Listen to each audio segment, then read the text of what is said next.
hi, I'm here with Nicole Collard, and I'm going to call her for now, like the resting title is going to be life coach, but she does a lot of mentoring and coaching for people, and it's kind of hard to define because she's a one of a kind. So Nicole, I know this is hard, but how do you define the thing it is that you do here? So I do a lot of energy work, and I was into healing for a lot of years. And what I found is by the energy shifts held a lot better when people were doing more of the work themselves. So it evolved into some mentoring and coaching, and through, everybody had sacral chakra issues, so sexual issues from, even if they were raised in a sex positive environment, society and media tended to like really clamp down the sacral chakra power. So I went into some Tantra Sex Coaching training to really learn how to help everyone, and myself really deeply heal the sacral chakra, the life force energy, and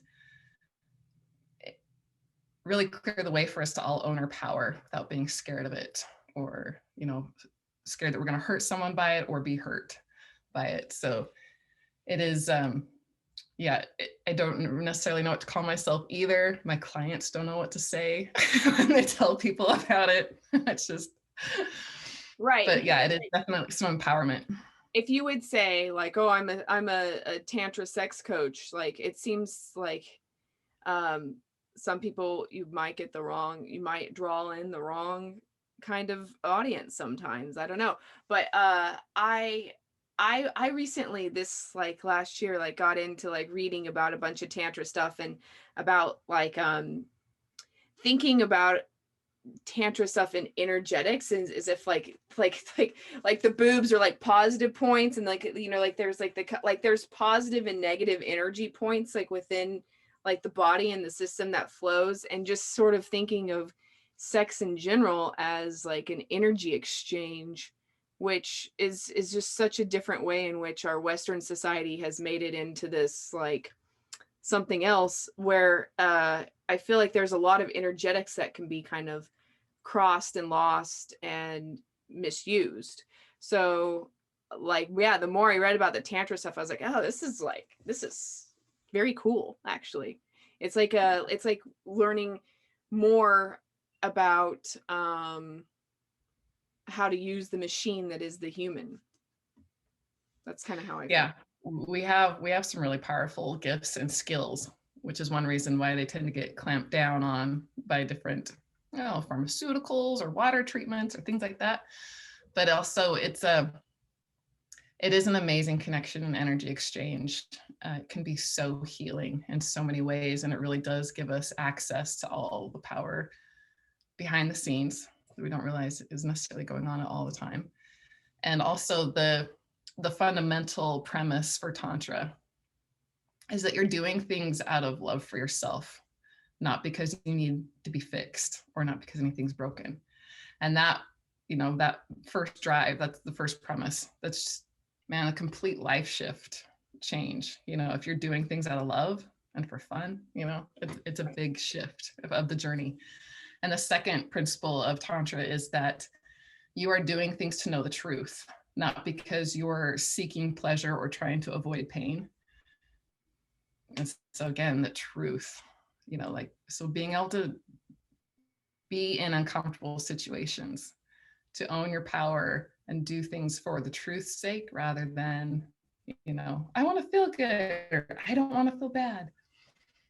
And then the third principle is that you're doing things for the benefit of all beings. And, there are always win-win scenarios for things to occur. And so it really helps get the creative juices flowing on how can this benefit everybody, the land, all the beings on the planet. So yeah, it's a beautiful, beautiful tradition. So yeah, so I know like whenever I've done like chakra healings and clearings and stuff like that, the sacral is pretty much, I would say, one of the most common problems. I mean, I've had sacral chakra blockages. Like I kind of don't know that many people that haven't, to tell you the truth. It seems like it's a very, very common, um, uh, what do you call it? Like cluster F Yeah. going on of a society. So do you think that that's just by the design of the way society is currently being run, or do you think that is it always personal? Oh, I don't think people can escape it in our current society, because that's power. And it's pure raw power. And we were talking about a womb space. So it's like the ultimate creatrix. So the fact that it has been systemically, organized, Repressed. societally closed down, whether it was through religion or whether it was through other control means, there's a systemic training to clamp it down. So, if you did escape parents that shut it down, that were sex positive, that saw you masturbating as a kid and were like, oh, that's awesome, sweetheart, that's your gift, feel that pleasure, that's energy coursing through your body. That's, someone who could explain it rather than, oh, you're being evil, go to your room, I don't want to see you do that ever again. It's a bit different scenario. If you made it through that unscathed, then some religion comes in somehow, whether it's through peers at school or direct from your church source. But you'll be victim shamed, and not victim. Well, you do get victim shamed, but slut shamed, jealousies from other women, because there's that primal competitive instinct that needs to be nurtured rather than fueled. And then there's the whole, you see the media, that completely exploited that power, or again tries to control it. Countries, it was rumored that Rome was run on sexual power of the priestesses, because it's the womb space. It powers life. And so it was it's been utilized for control in many ways. And there's some deep, dark stuff going on with people's sexual power, sex slaves, different mind control regimes. But it infiltrates and it filters through, and it's stuff for us to all clear. And each person that gets cleared and resonates cleanly and fully, so they're just running all their power, it ripples out and affects everyone around them and allows other people to step into their power. And it's oh man, it's juicy. Life gets so good with the power, because it affects everything. It affects your business, it affects your relationships, it affects you just ecstatically enjoying life. You can just sit outside and be high on your own juices, just because if you know how to run your own energy, you don't have to be stimulating yourself. You don't have to have all the, the right things in place for your life to be enjoyable. You can just be like, you feel the energies, you're enjoying life. Your body is this treasure trove of pleasure. Before I really got into my work, my body was a source of a lot of pain. I was a professional athlete growing up, and a lot of injuries and illnesses later. It was just like, my body hurt. And so I didn't really pay attention to it unless something was painful or injured. And, switch the contrast now. It's like, I can think about any part of my body and it feels safe. It feels loved. It feels a sense of connection. And it usually feels pretty pleasurable.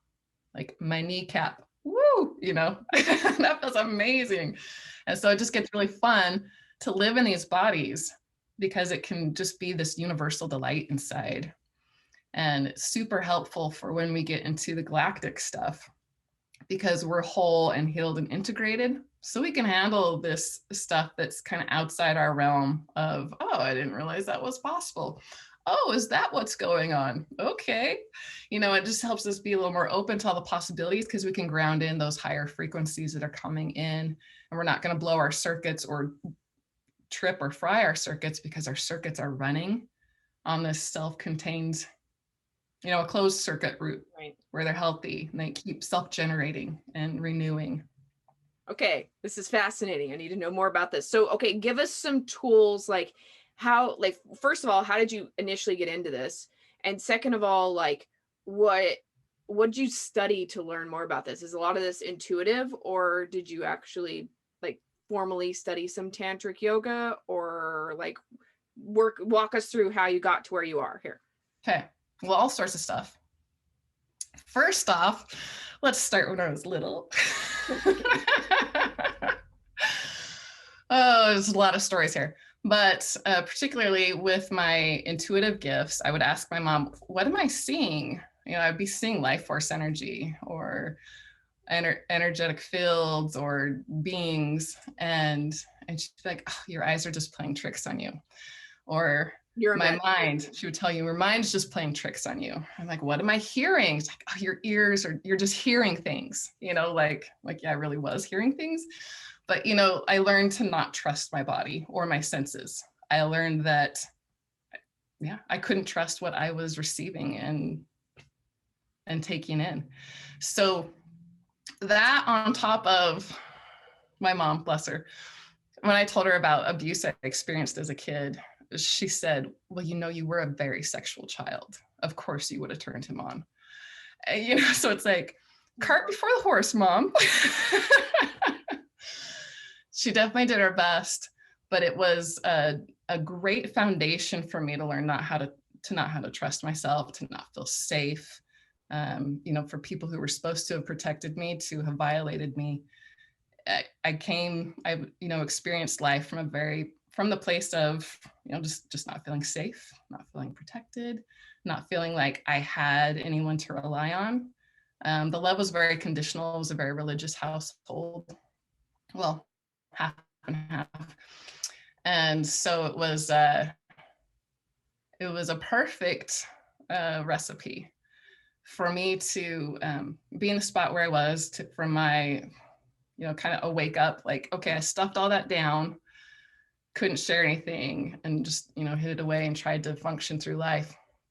But what happens when we do that energetically, we've cut these things off of ourselves and we've stuffed them down, is our body will shut down. And so I had a complete physical breakdown. I was bedridden for over a year. Oh, wow. And at just that point, psychologically, or like I was headed out. Like my body was done. I had chronic fatigue. I got in mono in college because I was the perfect little overachiever trying to prove my worth. And so after a couple decades of chronic fatigue, which comes after the mono, then I shut down. My organs were super enlarged and swelling, and I felt them shut down. I felt myself come up. And as I was just resting, as the doctors told me, you just need to rest. I'm like, okay. And I quit inhabiting my body. Everything was shutting down. And then I was up in my head. And then it got to the point where it hurt to think. And movies really do shut your mind off. I just watched Netflix because it hurt to think. And that Netflix soothes everything. Like, oh, I'm not really here. But I had little kids at the time. I remember my daughter coming into my room and trying to talk to me. And I held what she said, just, as far away from cognition as possible, because I just couldn't handle the pain. And I was kind of bracing myself, like, oh, I don't want to feel how bad this is going to hurt to have to think. And I finally let it in. And then she was waiting for a response. And I'm like, oh, it hurts even more to have to verbalize and think and communicate back. And that really hit me. I'm like, I don't want to live like this. And I want to be here to raise my kids. So at that point, I was willing to go to an energy healer that someone had recommended.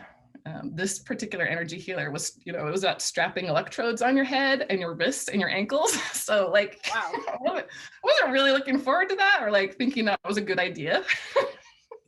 Like electric shock or something. That's yeah. But at that point, because it hurt so bad to think, and I had left, like I felt myself sitting up here. I just thought, you know what? I'm not using my body or my brain. Go ahead, do whatever the hell you want.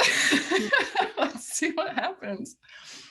And that first session, I felt everything shift around because I had felt the energy stop moving my body. And then that first session, it was so painful and it took so much out of me. But then I felt everything start to move again and in the proper way. 2 more sessions, 2 weeks later, I was completely healed. I was still very weak. And at that point, that's when I started yoga, and I could do 5 minutes before I was like completely spent. And I'd never gotten into that before because I was a collegiate swimmer. That's what paid for my college. And it's just I was used to working out 2 or 3 hours a session twice a day. You look like a butterflyer, were you? I was a breaststroker. Okay. Yeah. 16th in the state or something like that. Yeah, it was. Yeah, I didn't do it in college. I practiced with the team, but I did it all through since the time I was like 6 years old till, senior in high school, whatever. Yeah. Yeah, right on. Oh, sister. I know. Like 4 hours a day of practice was insane, or like morning, morning and night plus weights and then rehab. So it yoga had never crossed my like thoughts as being a valid thing to do. But when I was bedridden, that was all I had the strength to do, once I was trying to regain my strength. So getting into yoga at that point, with having been so sensitized from the lack of energy movement in my body, and then to the full movement of energy running in my body. And then I was, that was the kind of like turned all the lights back on that I had shut off and stuffed away. And then the yoga was amazing to explore. I remember the first session, I'm like, okay, what feels so good? Why does this feel so good? Is it the music? Is it the stretches? Is it the breathing? And I separated it all. I'm like, oh, it's the breathing. And I turned, I avoided breath work for a long time, which is interesting because it's something I really got into in my tantric trainings, because the breath work heals trauma like nobody's business. So it's interesting that I put it off for so long, even though I knew how powerful it was. But it also makes sense because when you're scared of power, you're going to avoid stuff that's going to tap you into it. But it was that journey, starting yoga. I certified oh goodness, I spent 9 months to a year in a beautiful certification journey with my yoga trainings. And it was a really beautiful time. I studied with a gal who had cancer at the time and was actively going through chemo. Oh, wow. She had crippling rheumatoid arthritis. And so the yoga that I learned was so therapeutic and so gentle and so perfect for me coming out of that bedridden state.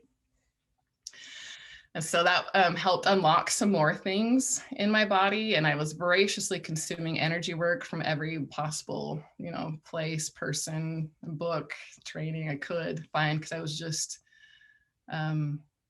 enamored. And quantum physics really spoke to me. And so just learning how everything really worked, not what I'd been told, not what the doctors had said. And it was so it would have been around 2012, that fun time of awakening. So by 2013, I had started getting repressed memories surfacing from the abuse I experienced as a kid. And at that point, I went more into just energy work only and more of a self-focus, healing myself.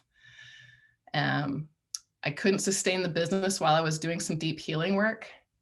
And that was the time when I realized, like, okay, in order to be of service, I need to, one, get my money shit and business stuff in order, because I should be able to run this while I'm doing these things, but I couldn't find anyone to take it over. Like, just like, a mess, kind of felt like a failure. And two, like, I know I had some sexual stuff to heal. So I was on that journey since the start of 2013. I'm like, okay, let's heal these things. And money and sex are pretty intertwined as well. It's in a lot of our cellular memory. Kind of sacral chakra aspects? You know, it can be infused in everywhere, but it's definitely a part of it because money is a source of power and is viewed as allowing you to be more powerful and more free. The same with sexuality. Society has made it so that if you're in touch with your sexual power, and you know, we're getting more open and healed as we go, but women who are in line with their sexual power were cast out of society and were considered pariahs. So they didn't have the influence that, you know, that normally, and that confidence and ability would have afforded them normally. Mm. So same with money, right? It gives you just more confidence, more ability, more freedom to do things. And so, yeah, there's a tie-in definitely with the current. And So do you feel that like people, if you have had like childhood traumas and things like that, do you think that that stuff actually can be like 100% healed and moved on from? it actually can. And even cooler, you learn how to enjoy the journey. Like you get to the point where you don't care if it gets cleared up or not. Mm. You've just become such a more powerful person from the journey that you've been through. Like I can think about the people that I experienced trauma with, and I can be grateful at this point. And to me, that's more powerful than anything in the world. I am grateful for evil. I find it useful. I see how As a teacher, basically. yeah, it moved me to new heights and levels that I never would have gone to otherwise. And it's not quick and it's not easy, but I've definitely developed it in a way that I think super nurturing and how I would have preferred to have all my training and healing. And it can happen really quickly, a lot more quickly than what I went through all my trial and error and searching and finding things.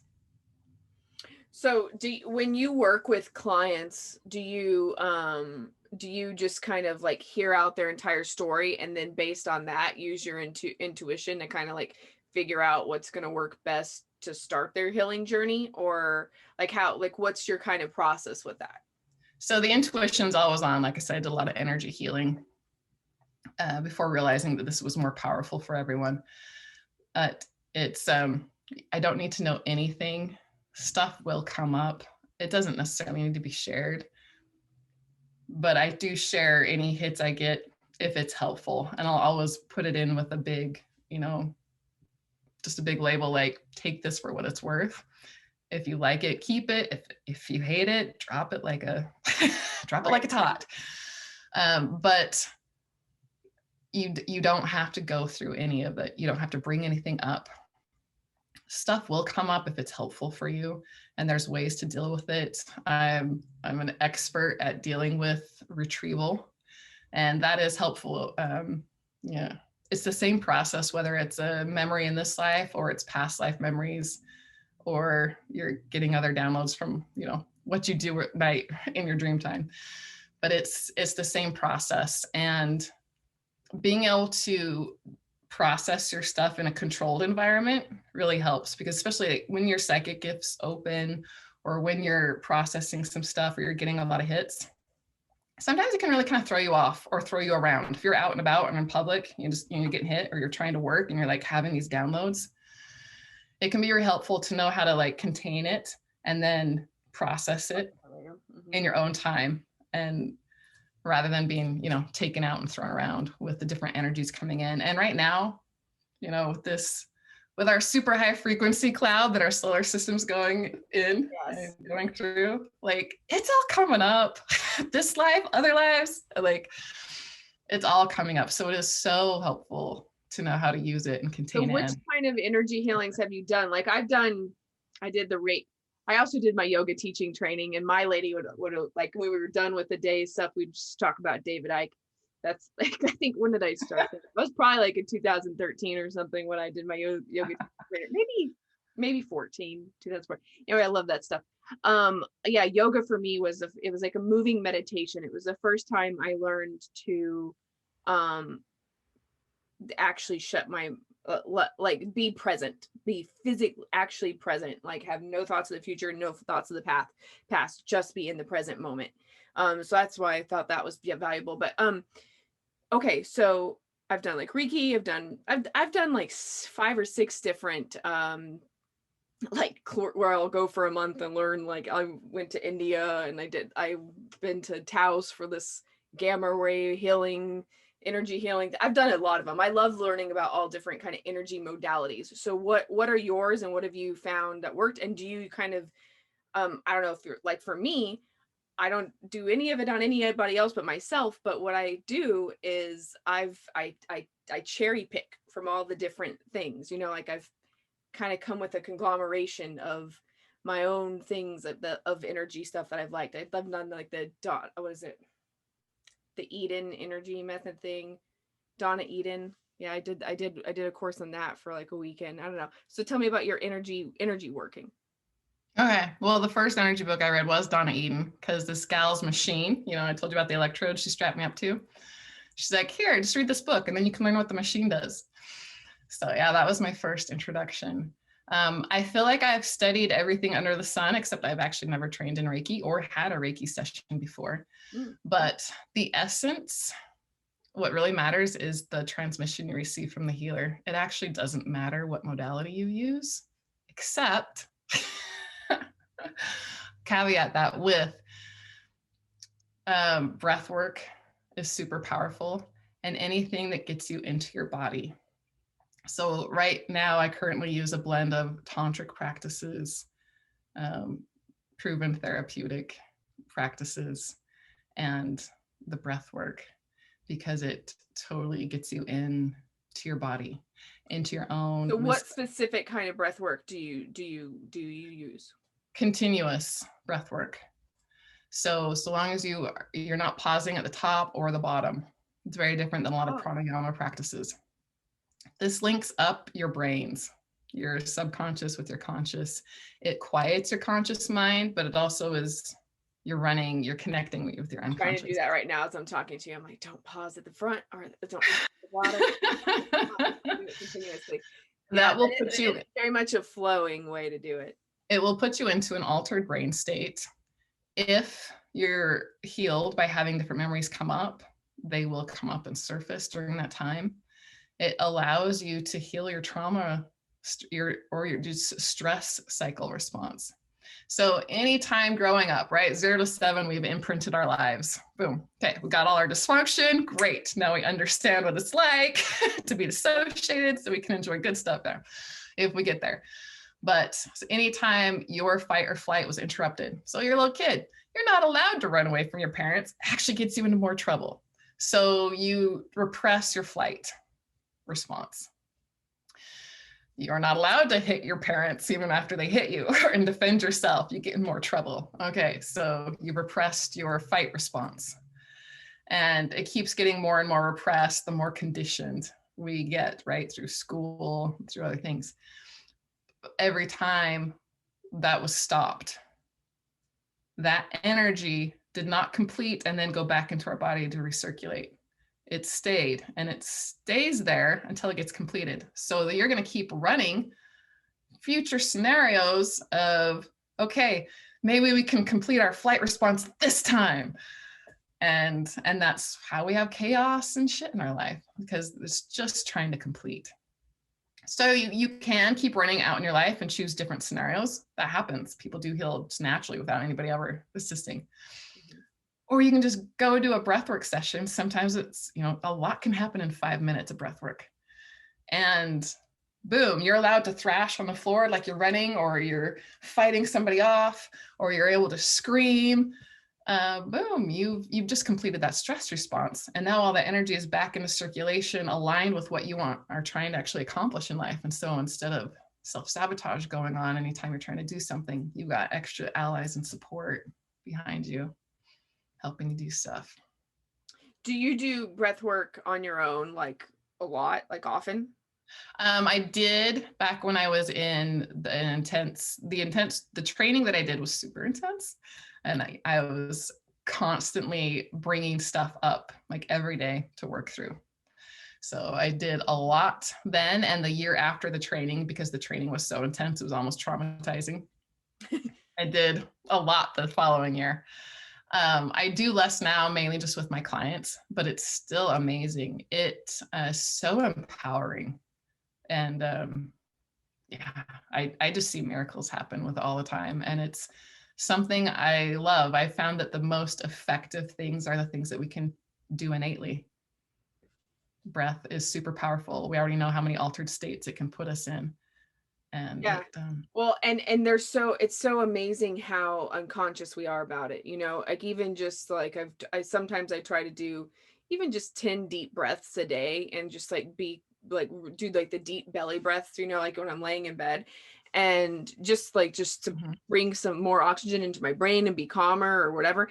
And it's we are on such a, or maybe I should just speak for myself, but you know, it's discipline to take 10 deep breaths. Even that sounds like so easy, like you shouldn't, that should be like nothing, but you'd be amazing how impulses are like, no, I need to go get my phone, Yeah. or I want to, all right, I gotta go to the bathroom, or I want to do anything except for take these 10 deep breaths right now. You know, it's, we live in a society that's conditioned us to be so unconscious about the simplest things, like how we breathe.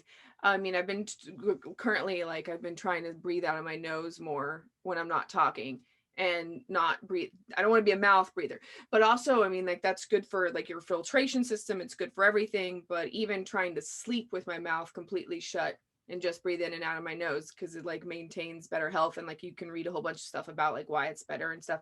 But it just, thinking about your breath is so it's just something we don't do very often. So I think there really is a lot of power in that for sure. Yeah, we've been trained to, we need a drug, we need an instant fix, we need something from outside of ourselves. But we have all the power we need within. Mm, I love that.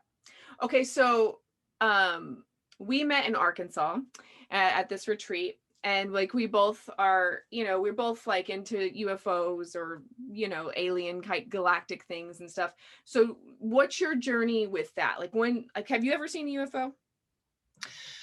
Uh, I wouldn't, like, one hasn't parked right in front of me and seen it with my 3D eyes, but there are some, you know, questionable stars up in the sky with some erratic movements that, you know, could be qualified as that. Well, so you And clouds. There's a definitely lot of weird. sketchy looking clouds up there. Yeah, for sure. I have seen, well, I've seen a lot of UFOs, but I've seen them since I was a kid, actually. Um, but so what got you into the whole galactic aspect of what's going on with, I don't know, would you call it the spiritual movement, or would you call it just like, you know, the galactic movement? Let's just call it that. Like what got you into all that? Sacred geometry. Um, one Mother's Day, I ditched the family and I went to a sacred geometry thing over by Mount Shasta. And there, I hadn't read any of their books. So this was really unlike me because I really researched stuff. Plus, at this time, I was still in the throes of religion. So I show up at this retreat knowing I was supposed to be there, but you know, things had been cracking with the religion. Definitely once the repressed memories surfaced, I kind of re-questioned everything I ever thought had been reality. What religion were you in? A Mormon, the LDS church. Oh, okay. And so going to this retreat, somebody had the book that they had published. I'm like, oh, I want to read that. They gave it to me, and boom, here's all the reptilian disclosure. Not necessarily the full stuff, but just the negative, scared the shit out of you stuff. And looking at this, like, this actually resonates. And I think there's more to it than this. And it made me, for the first time, really look at this, what I'd been taught about religion and the whole Garden of Eden story as, I mean, I just looked at it, I'm like, they're freaking genetic farmers. And that's just how I saw it. And that was 2013. And so I just couldn't see it any other way after that. And then I just kept, I was living out in the country at that time, and, you know, typical country stories. Like, I had beings come to me who weren't angelic or demonic, but I'm just like, this is an ET. I'm I'm very, with my psychic gifts, I'm very adamant that I don't see things that aren't 3D with my 3D eyes. I'm like, nope, mind's eye only. Because I don't get swayed with what I'm seeing as either like, oh, this is beautiful, you must be good, or like, you're freaky. So I just want the feel and the frequency. And I see a lot too that way, but I wanted it separate at that time. And so a being came to me that was very clearly ET, and wanted to put basically a camera implant in my occiput so that he could film what was going on, my awakening journey, and broadcast it to everybody back home. And I'm in my religious training and upbringing, it's like, we came to Earth to get bodies and to learn stuff, and it's good for everyone to come here. And so it felt like a service to be offering this so that everybody could see what's going on here and let them know it's not that bad. It's good. You can make this great. But I was still like, that's sketchy. And I'd be like on reality TV, which I always kind of felt like I was anyway. I've always felt like I've been watched. Like the Truman Show felt like a documentary. Yeah. But I could see all the people that this was being broadcast to, and it was on a different planet. And I was kind of like, I don't know. Like, I like that they ask permission. That seems like it's a good being to me. But I was also just like, I just don't know. I don't know about this. Like, I feel like I should be of service, but like, I don't want to do this. And in that religion, the men have power to heal and authority to heal and to give like oracle blessings. And so I asked my spouse at the time for the oracle wisdom from God to understand this better.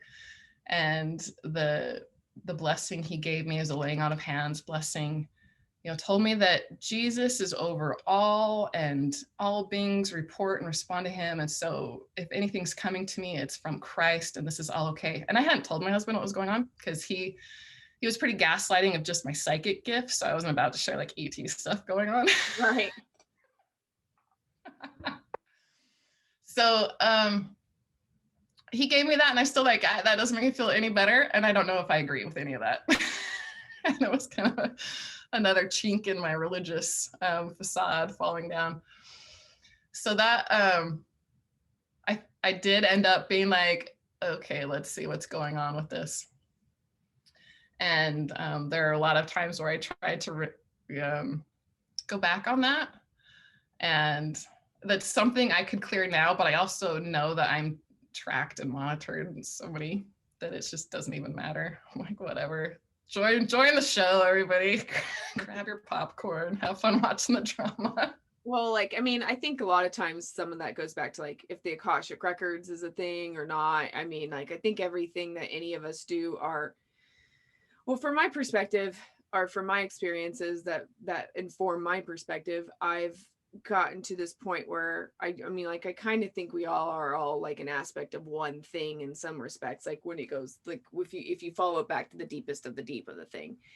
And so like the consciousness itself, I think everything's ever recorded anyway, so I don't know, but I've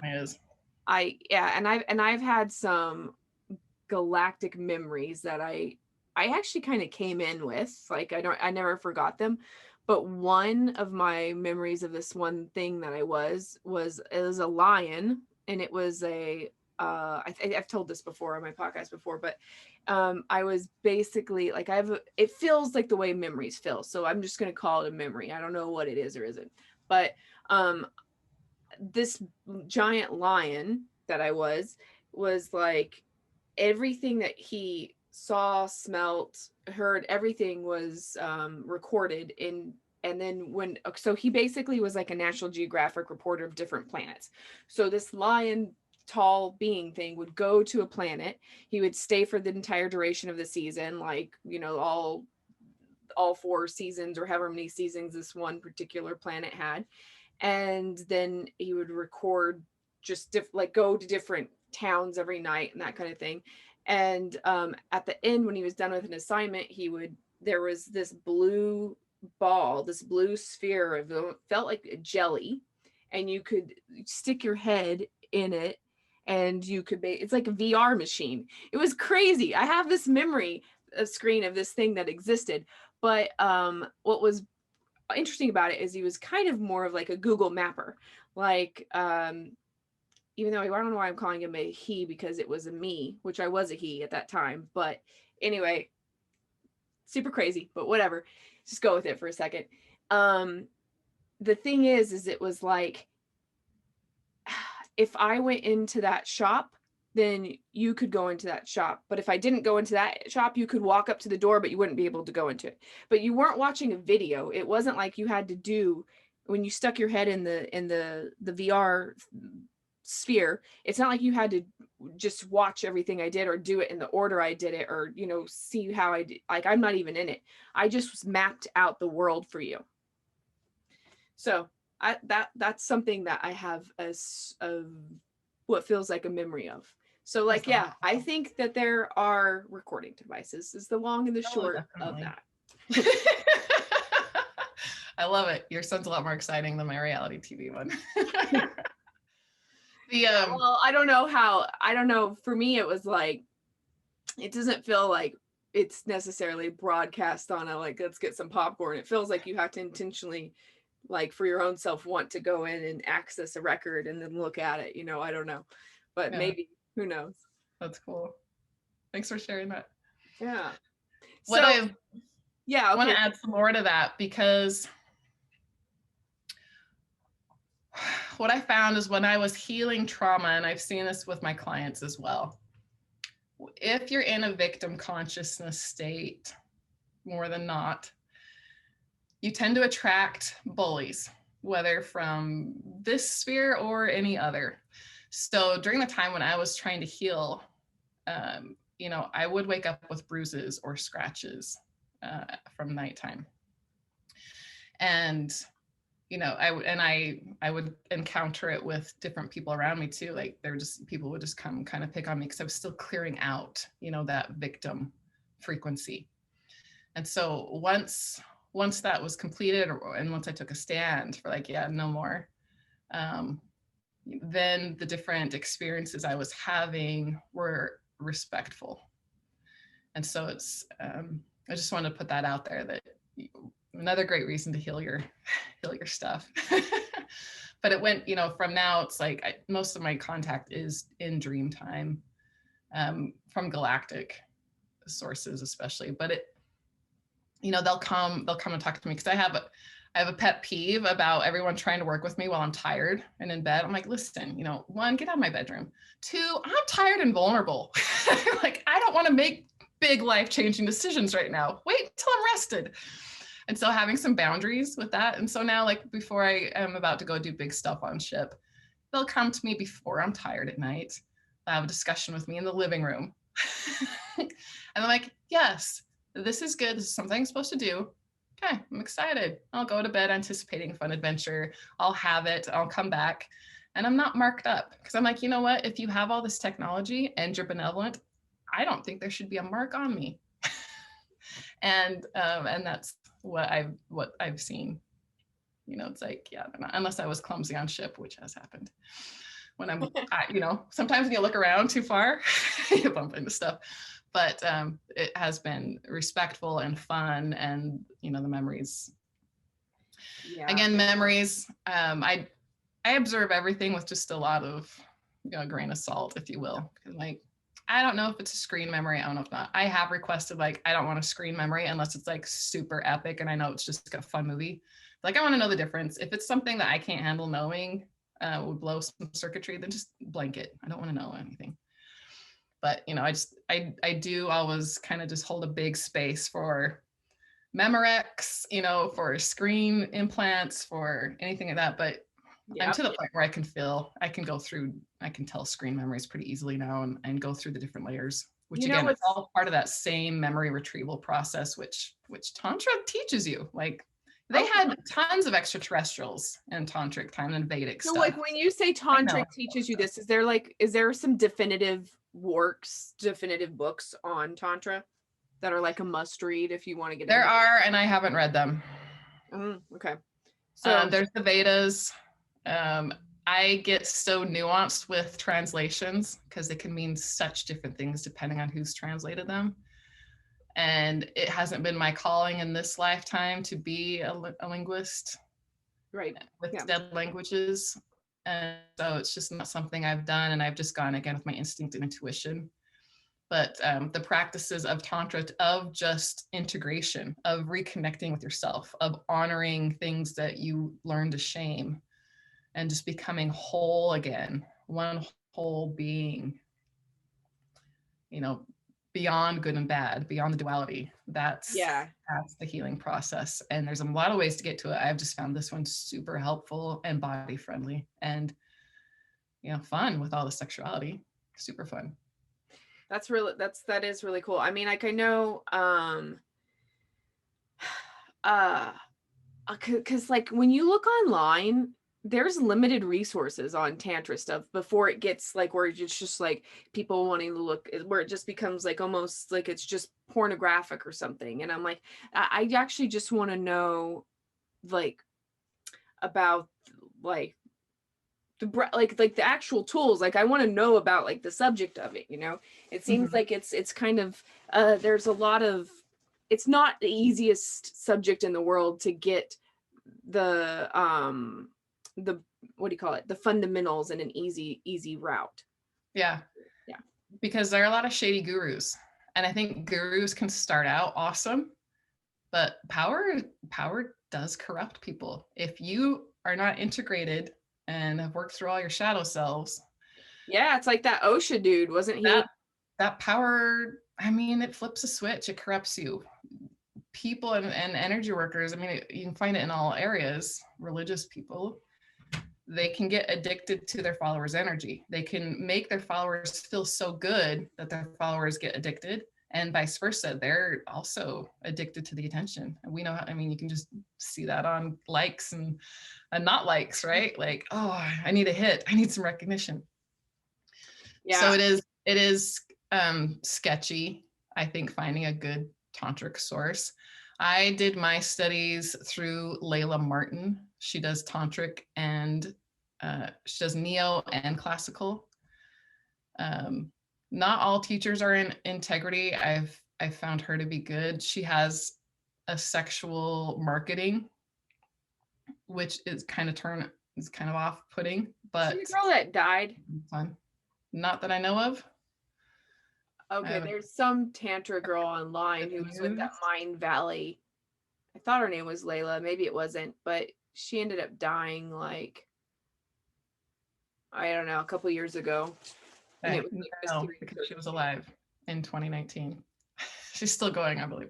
Okay. But Christopher Wallace has a good classical Tantra basis. And again, I haven't studied extensively with him, but Christopher Wallace has some good books on Tantra. Okay, cool. And yeah, I can't think of the other. There's some good female practitioners, which I have found to be very valuable because the female and male body do have some energetic differences. And there are some different ways, you know, different polarities to go about things. So I found it helpful to study with women. So what about men? Because like men are, actually most of my listeners are men. Isn't that funny? But I it's because I talk about like ancient archaeology a lot, and and the same processes work for men, because I do yin and yang, you know, that's how I handle the polarities. But like with my male clients, I have to start with freedom as the first step, and then they go to love, self-love from that, and that's their ultimate liberation, is that self-love.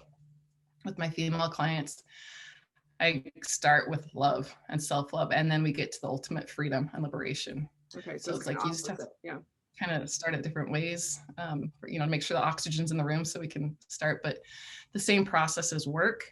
But I like studying sexuality from women because I am a woman. They've got the organs, they know how it feels, and especially like J-Day work, super amazing. And J-Date work, isn't that Um, like the Jewish dating website? Montauk Chia, that's Taoism. It's Taoism, Oh, it's but Taoism. again, a very healing tool for women. But Montauk Chia is a great source for men. And Christopher Wallace's stuff is good too. So, how does this, you have on your website, the human design. Now, what is that? Is that Human design came during the supernova in '87 with the downloads, and he renamed himself Ra, which I don't know if you read the Law of One series or into that or any of Corey Good's stuff, but he renamed himself Ra. When I first heard that, finally everything resonated. Like, I tried to get into astrology for years. I just couldn't quite get it. As soon as I heard human design, it all just like, whew. It's kind of like the theory of everything metaphysically, because it combines astrology with the Kabbalah, the tree of life, with the I Ching, and with our DNA and all of our genetics. And it provides this look on who you are, how you relate with the world, that allows you to deeply fall in love with yourself, see all these things that you thought were flaws that are actually your superpowers, and they're amazing, and it drops you into this place of full acceptance where you can just see, you just see how perfect you are, how perfect life is. You see all your interactions with other people as energetic and not personal at all. And it's liberating, super liberating. And so for my clients who aren't familiar with that, that's definitely the first thing we do in mentoring and coaching, because it's so liberating to just see things. It's the first modality that I've come across that gave me a vocabulary and images to explain what I sense energetically. And so I was in love with it so instantly, because is I'm like, it this just is like what I feel from a everyone. test you take, or like you have to do like an online, like you fill in your birthday information? Yeah, it's just based on your birth. Okay. And it's based on, neutrinos. I have to go through everything through quantum physics because I was raised so logically, and I do have a lot of logic energy in me. So quantum physics, I had to hear like, it's neutrinos emitted from the stars. They're the smallest amount of matter, so it can therefore receive frequencies and matter. So it exchanges frequencies with all the planets it goes through, and then imprints into our body certain codons in our DNA.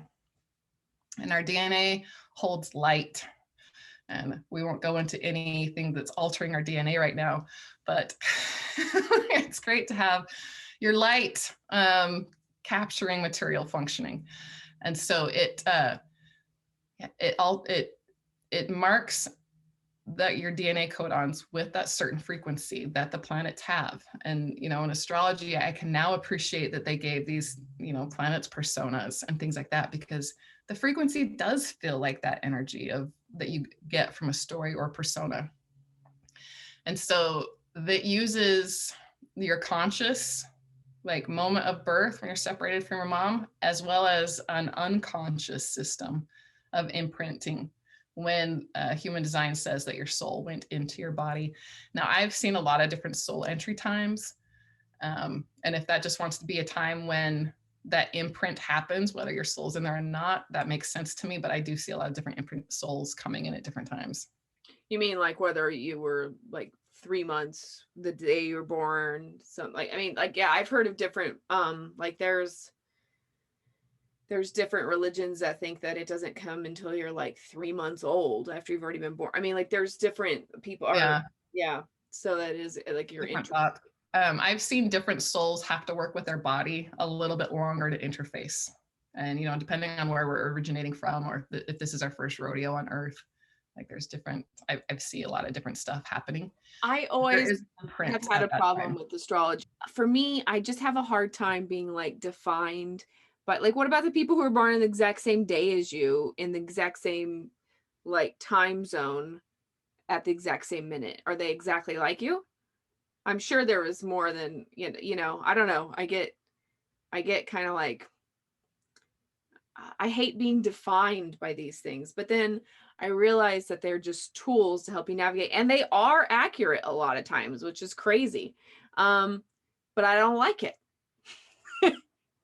Good for you. It doesn't mean it's not true necessarily, but I don't, something about it doesn't sit right for me. Well, because that's, for me, if I were to classify something as evil, it's because it's enslaving. And so, you know, it's confining. Something that's confining like that, I consider not helpful. We can use all sorts of tools that way. And so anytime I still have a victim consciousness around anything, or I've seen someone with a victim consciousness, they can take something that I considered really liberating, like human design, and turn it into a complete cage. But it's not what it's there for. It is designed to be like, this is here to support you. This is the way that you'll flow with the river the easiest with your design. Not to say you can't off-road, And but I have heard give yourself that, a break if you're off-roading, because it's harder than it normally is. No big deal. Yeah, and I've heard people talk about, like, people who are actual astrologers, they get to a point. I have one friend who's into human design, but I haven't gotten deep into it at all yet, but I would like to at some point. But I've heard the astrologers tell me that it's basically like checking the weather. Like, do I need an umbrella when I go out or not? It's just kind of like knowing, like, you know, like I was supposed to have an interview with the astrologer last week, but she's like, it's Mercury retrograde. I'd rather not. Like, let's wait until Mercury goes like out of retrograde or whatever. And I'm like, okay, like, cool, but you know, it'll be better for us all. I'm like, okay. There are, and I've seen people who are strong enough to override all those sorts of things. And for me, kind of like, that was always the goal. Like, oh, if I'm integrated and fully in my power, then I don't have to check the weather. You know, like, I don't have to worry about what's going on. I'm just doing my thing, showing up, going with the flow, because it can get really nuanced and really complicated. And I'm not a fan of that. But it's for when you're fully embodied and fully integrated, then you're automatically in the flow and working with things. And you're not going to attribute it to this or that. Maybe you will, but it's, you know, you can override stuff to get your work done. And I do see people who have that type of power. Very cool. Very cool. So, so if somebody wanted to work with you, like, what's the process? Like, cause it looks like you say you have like a 7-week course, that you do online, and a 3-month, like a one-on-one, but it's like a duration. It's like we're working together for like 3 months, and like, which is cool. I kind of like it. It's kind of like, you don't want to nurse somebody from a bottle for life. You're wanting them to go through a process and get it. Yeah. I do just one-off human design readings, because I think it's powerful and a huge gift to accept yourself on such a deep level. But to work in the mentoring and coaching container, I do 3-month and 6-month packages, and you know, and those renew if desired. But I need to hold the space for the process, because you're going through a deep dissolving and then reforming, creating process where, you know, it's alchemizing. And so it's just helpful to have that container and that commitment where you show up to the things that, you know, the distractor spells on, like, don't look at this, go do something else, you know, don't do your breathing, because that's stuff that's run our life. And the fact that it's approaching dissolving and no longer being in your life in that form, it's going to be in a better and even more intimate, but that's scary. We're scared of intimacy. So it's like, I need personally to know that I am working with people in integrity. I need to hold a space long enough for them to know that that they've made it through the transformation process and they're feeling strong, stable, and in just complete alignment and ready to go from there. And that is, you know, I stopped doing healing, like just energy healing work, because I found people got dependent on me and they want to give away their power. Like, oh, what should I do? You know, because they knew of the gifts that I have. And it's just not empowering. It's a drain on me. It's not empowering for them, because we all have incredible access to our own inner wisdom. And then, you know, we're all connected from the one source. So we can just tune into all of that. Exactly. I love that. Yeah. So yeah, it is those 3 and 6 month um, containers to work with things. Okay. And then like what, okay, so what do you, okay, what do you think is going, okay, this is a big question. What do you think is going on like in the world today? Like, do you think that we are actually about to go on an actual physical shift from like 3D to 5D? Do you actually foresee like ever, like when the like our UFOs like disclosure, is that ever gonna actually really come? You think that that's like real? Like, you think our reality as we know it's gonna change, or do you feel like this is all more, because there's a lot of people who say a lot of different things. So what I guess I'm asking is, what do you think is to come here with your intuitive abilities? What do you think is going to happen? You think we're going to get a pole shift? You think we're going to just everything, this is all kind of internal? Like, what do you think is going to go? What's happening with the consciousness of the planet here? It Big is, question. that is a very big question, because I observe quite a bit and certain things resonate, but I'm more of a creatrix. And so the space I'm holding and the frequency shifts that I like to interact with and bring about are about all of us within creating our own connected universe and awareness. Um, it's reflected in the collective, but as we're all doing our work, we're all evolving right now, whether we want to or not. Everyone's waking up right now, whether they want to or not, because a lot of these truths we don't want to see. Could I have gone on my whole life not realizing that there was an actual reason for all the things that weren't working right in my life because there was stuff I didn't know about and didn't work through? I could have, probably would have been easier, but definitely not as rich, and would have been just a very shallow, superficial life, not very enjoyable, very frustrating. Mm-hmm. So I see a lot of timeline shifts right now. I'm a pretty avid timeline jumper, apparently. And so I see a lot of that shifting. I do a lot of meditative work, grounding in high frequencies, just with the planet and our collective, and processing a lot of collective stuff. And I see us doing our work and holding a space for us to do our work. So there isn't the cataclysmic stuff that goes on. But I also see that, the future has all these branches. I see it not being a big deal, regardless of what's going on. We'll handle it. We're so super adaptable. Even with different modifications going on in our genomes, there's still a template, an energetic template that our DNA snaps back into if given the choice, or around energy healers or people who are in training healing frequency. Like, I see the DNA shifting back to normal and healthy and resilient, even if it's been modified. And yeah, I delight when people learn stuff about themselves. This might be a little sadistic part of my healing persona, but I like when people wake up. I like seeing epiphanies go off, and I like seeing parts that they shamed and hated and loathed, and seeing them have compassion on it and integrating it. And I think we have to be able to do that within our own selves before we can do it with people who've done some heinous stuff out in society. So I think it all has to start within. I think that's going to affect the biggest changes without.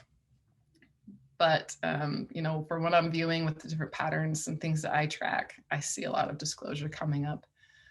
I see the option for it being a lot more pleasant than it could be. And I do hold the space for that when I do have a preference. But it is mostly centered on what wakes people up the most, what helps us fall deeply in love with ourselves and therefore each other. I'm coming out of 7 months of hermitage.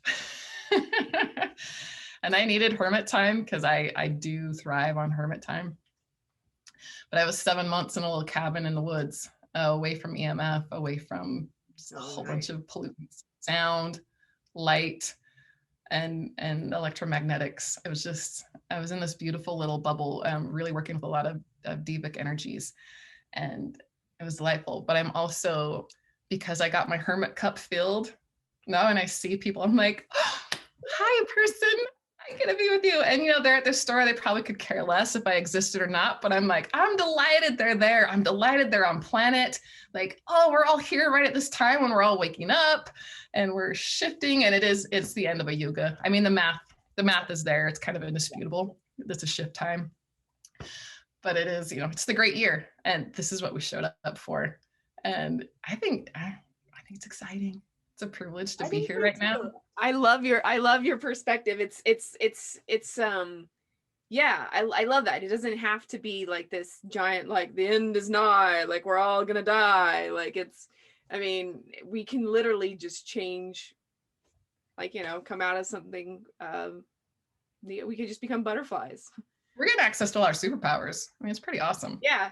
I think I definitely think that. I've been talking about that for a while. I feel like a lot of stuff's coming online, like magic stuff, like telepathy and instant manifestation, and like being able to jump into more desirable timelines and all kind. I think that stuff is actually going to come. Like I'm it's happening. Yeah. That's so awesome. Okay, Nicole, I love you. This is amazing. Is there anything else that that I didn't ask that maybe you want to like conclude with, or because that was a beautiful conclusion right there, or is there anything you wanted to kind of that we didn't touch on that you want to talk about real quick? I actually really liked when you mentioned to me about your hybrid kids, if you wanted to go into that at all. But if you want to save that for another time, I'm good with that too. Well, actually, the thing is like, I have been told about that, the hybridization kid thing. I have this one picture of, I think I drew this chick. I don't know if it's in this magic book or another book. Like, I've only had this one being come to me not that long ago either, like maybe the beginning of 2020. And it was a girl, and she like was floating over my bed, like right around my face. And like I opened my eyes and I looked at her, and then I opened my eyes again and I was awake. So it was like one of those things where I was confused if I was lucid dreaming or if she was actually in the 3D or not. I wasn't really sure, but I kind of was confused. I didn't know if it was me or what, but it had a lot of my features and I was connected to it somehow, but I didn't feel like it was me. So like, I kind of thought it was like, that would have been, so some people have told me that I have hybrid kids. And anyway, so, but I don't actually have clear memories of anything like that. So that's how I feel about that. And I know that you have some stuff with that. So what do you think about that? So I appreciate you sharing that, because I found it really healing when you shared that with me. Very comforting. This is another part I'd like to share just for empowerment purposes, and to, again, get us out of any victim consciousness regarding things that seem more powerful than we are. Because we're in a really powerful, we're on the playing field here. So it actually puts us into even more power. But with anything that shares our DNA, we have access to. Anything that influences us gives us access to influence it. And so for anyone who has felt like, oh, dude, I just got probed, or they took some DNA or things like that, I would just like to just bring up the possibility that you now have access to wherever your DNA is. You can radiate a very empowering, sovereign frequency through wherever your DNA is, because DNA is a great transmitter. And that by coming all the way down into the depths, and this is kind of what we do, this is what we do in the healing process of integrations and working with me, we go into the depths.